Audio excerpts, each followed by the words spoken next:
Olá! Hoje a nossa viagem vai ser para um lugar além do zero. A gente vai explorar como uma pergunta bem simples sobre números acabou forçando a expansão do nosso universo matemático e, com isso, a nossa forma de descrever o mundo.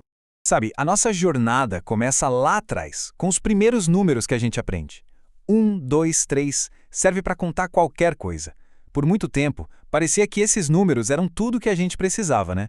Então, na matemática, esse pessoal aí tem um nome, claro, são os famosos números naturais. E por muito, mas muito tempo na história, eles deram conta do recado, eram simples, diretos e resolviam os problemas do dia a dia. Pois é, mas é bem aqui que a coisa começa a ficar interessante. Uma pergunta que parece boba, como essa que está na tela, começa a criar umas rachaduras no nosso mundo numérico tão familiar. Para a gente entender direitinho, vamos pegar um problema real: 7 menos 11. Se tudo o que a gente conhece são os números de contar, como é que a gente responde a isso? O que isso sequer significa? E a resposta? Bom, se a gente só tiver os números naturais na nossa caixinha de ferramentas, simplesmente não dá. É impossível. Só que o ponto principal é que na matemática, uma impossibilidade dessas não é o fim da linha. Na verdade, é um convite para criar um caminho novo.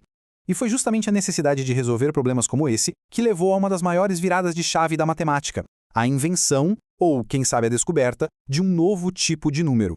E aqui está a solução, que é genial: o conjunto dos números inteiros, que a gente representa pela letra Z. Ele pega todos os números naturais que a gente já conhecia e adiciona os seus opostos, os números negativos. Agora pensa assim, a nossa reta numérica, que antes era uma estradinha de mão única que começava no zero, de repente virou uma avenida de mão dupla. Com o zero bem ali no centro, ela agora vai para o infinito tanto para o lado positivo quanto para o negativo. E a grande sacada aqui é essa ideia de opostos, ou simétricos. Olha só, o mais 3 e o menos 3. Eles são como um reflexo no espelho, sabe? Estão exatamente na mesma distância do zero, que funciona como esse espelho perfeito, bem no meio de tudo. Tá, mas isso não é só uma firula da matemática, né? Essa ferramenta nova deu pra gente uma linguagem para descrever o mundo real de um jeito muito mais fiel. Vamos ver os exemplos bem rápidos. Com certeza todo mundo já viu um número assim na previsão do tempo, certo? Pois é, são as temperaturas abaixo de zero, os números negativos permitem que a gente meça o frio. Falar menos 5 graus é muito mais preciso do que só dizer, nossa, tá frio. E esse outro aqui? Onde será que a gente encontra um número desses? Exato, eles descrevem profundidade. O nível do mar é o nosso ponto zero. Tudo o que está para baixo, como um submarino mergulhando, ou até mesmo cidades inteiras, ganha um valor negativo. E talvez o exemplo que a gente mais usa no dia a dia é o da grana, da conta bancária. Crédito é dinheiro que entra, um valor positivo. Débito é o que sai, um valor negativo. Bem simples.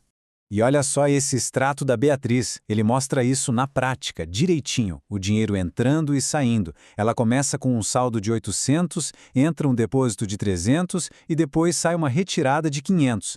Cada movimento, cada centavo está ali, rastreado com números positivos e negativos. Beleza, então a gente já entendeu o que eles são e onde usamos. Agora, vamos botar a mão na massa. Porque eles não servem só para dar nome às coisas. A gente precisa saber como calcular com eles. E aí, como é que a gente resolve uma conta dessas? Um número negativo somado com um positivo. A resposta pode não ser óbvia de cara, mas a reta numérica deixa tudo muito visual. É só pensar nisso como um passeio na reta numérica. Primeiro, a gente começa lá no ponto menos 3. O sinal de mais diz ande, e o mais 7 diz para onde, 7 passos para a direita, a direção positiva. Então, vamos lá.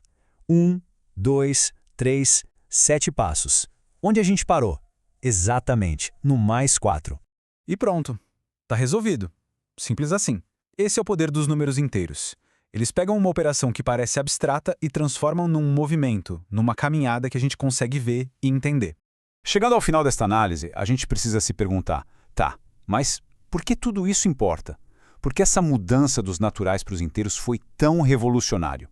A resposta é que os inteiros deram pra gente a linguagem para falar de opostos. Sabe? Dívida e lucro, profundidade e altura, frio e calor. Eles são a base da contabilidade, da ciência, de quase toda a matemática que veio depois. Eles destravaram um jeito novo de descrever a realidade. No fundo, é isso. Cada novo tipo de número que a gente descobre é como adicionar uma palavra nova no dicionário do universo. Uma palavra que permite descrever as coisas com uma precisão que antes era simplesmente impossível. E tudo isso deixa a gente com uma última provocação. Se sair de uma linha que só ia para frente para uma que ia para os dois lados, abrir um mundo de possibilidades, o que mais será que existe por aí?